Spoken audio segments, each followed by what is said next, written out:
Hello student, आप सभी का हमारे यूट्यूब चैनल पानियों विनोद एजुकेशन में वेलकम है।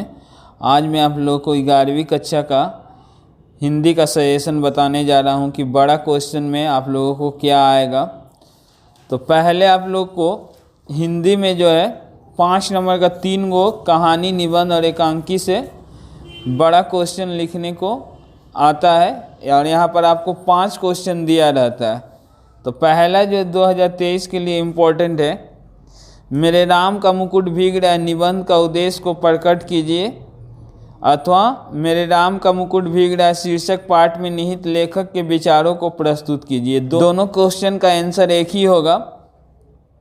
सेकेंड, आपको आज़ादी का नींद एक ही एकांकी पढ़ना और इससे आपको जरूर ही एग्जाम में आएगा। तो इससे आपको आज़ादी की नींद एकांकी का शीर्षक पढ़ना है, उसका ईमानदार बातून का चरित्र चित्रण पढ़ना है, उसका से आज़ादी की नींद एकांकी के माध्यम से लेखक पाठकों को क्या संदेश देना चाहता है, क्या संदेश देना चाहता है, यह उद्देश्य एक ही होता है। अथवा आज़ादी की नींद एकांकी में निहित व्यंग को स्पष्ट करे। एक क्वेश्चन और देख सकते हैं, आज़ादी की नींद वास्तव में आज़ादी के बाद के हालात की भविष्यवाणी है, इस पंक्ति की समीक्षा कीजिए। नेक्स्ट है, मैं नर्क से बोल रहा हूँ, कहानी में निहित व्यंग को अपने शब्दों में स्पष्ट कीजिए। ये सबसे इजी चैप्टर है, एक बार पढ़ने से आपको याद हो जाएगा। उसी चैप्टर का है, तमाम दीवारें आदमियों ने खड़ी की है और तू इन्हें तोड़ने में पाप पुण्य देखता है। इस कथन के द्वारा लेखक हम पाठकों को क्या संदेश देना चाहता है।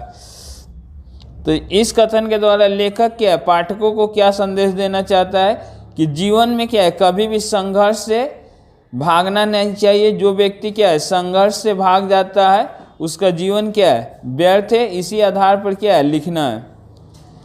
अगला है, मैं नर्क से बोल रहा हूँ, कहानी के आधार पर लेखक का चरित्र चित्रण कीजिए।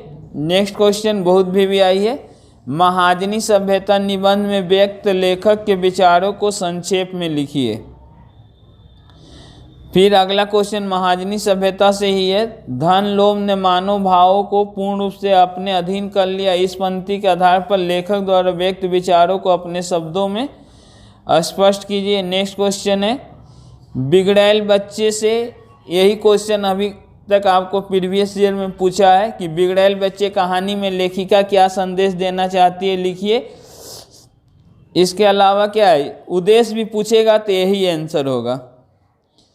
अभी तक जितना भी प्रीवियस एग्जाम हुआ है, बिगड़ैल बच्चे का संदेश ही पूछा है और ये क्वेश्चन आपको 3-4 बार प्रीवियस ईयर में आ गया और 2023 के लिए भी बहुत इम्पोर्टेंट है।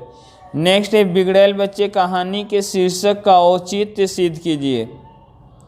अगला है, यात्रा करने के तरीके से संबंधित लेखक के विचार क्या है, उन्हें अपनी सोनारी यात्रा में किस प्रकार के कष्ट उठाने पड़े। नेक्स्ट है, बहता पानी निर्मला के माध्यम से लेखक अज्ञे जी क्या संदेश देना चाहते हैं, अथवा बहता पानी निर्मला में व्यक्त लेखक के विचारों को लिखिए। अगला है, जीने की कला, सबसे पहले एक स्थान से दूसरे स्थान पर जाने की कला। इस कथन के माध्यम से लेखक के जीवन दर्शन पर प्रकाश डालिए। नेक्स्ट, मैं नर्क से बोल रहा हूँ से, उसमें मनुष्य तो है तुझमें पशुत्व भी नहीं। ऐसा कहने के पीछे लेखक का क्या अभिप्राय है। अभी क्या कर रहा है, एक लाइनिंग दे रहा है और क्या उद्देश्य है, क्या तात्पर्य है, उसको बोल रहा है लिखने को। लेकिन आज ही एक घटना और यहाँ इस श्लोक में घट गई, किस पाठ से है, तो यह मैं नर्क से बोल रहा हूँ नामक पाठ से। यहाँ किस घटना की ओर संकेत किया गया है, तो लेखक क्या है, अपने कुत्ते को क्या है स्वर्ग में देखता है और अपने आप को क्या है नर्क में देखता है। लेखक क्या है, सोचता है कि मैंने जीवन में क्या है कभी कोई बुरा काम नहीं किया, चोरी नहीं की, किसी के आगे हाथ नहीं फैलाया। और कुत्ता क्या है, भगवान का भोग भी क्या है कई बार खाकर पिटाया है, फिर भी इसको स्वर्ग में स्थान कैसे मिल गया है।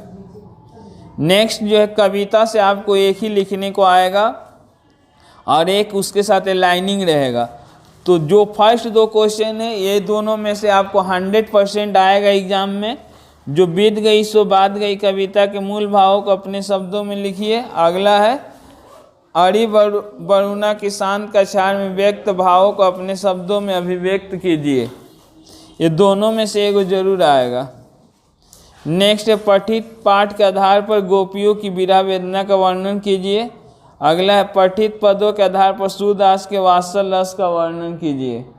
नेक्स्ट है रसखान के पठित सवैये के आधार पर उनकी भक्ति भावना को स्पष्ट कीजिए, अथवा ईश्वर की प्राप्ति के लिए ज्ञान की अपेक्षा प्रेम श्रेष्ठ है। रसखान के सवैये के संदर्भ में इस बात की पुष्टि कीजिए।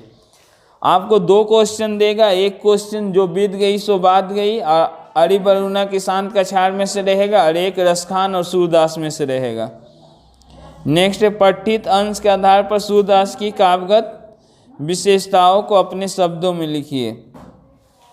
पोएम से एक ही बड़ा क्वेश्चन लिखना रहेगा और एक लाइनिंग करने रहेगा। हिंदी साहित्य के इतिहास से एक ही बड़ा क्वेश्चन लिखना है, और एग्जाम में क्या आपको 2 क्वेश्चन दिया रहेगा। पहला है आदिकाल, जिसका दूसरा नाम क्या है, वीरगाथा काल की प्रमुख प्रवृत्तियों कोष्ठ में विशेषताओं पर प्रकाश डालिए। सेकेंड है संत काव्यधारा, जिसका दूसरा नाम है ज्ञान मार्गी काव्यधारा की प्रवृत्तियों विशेषताओं पर प्रकाश डालिए।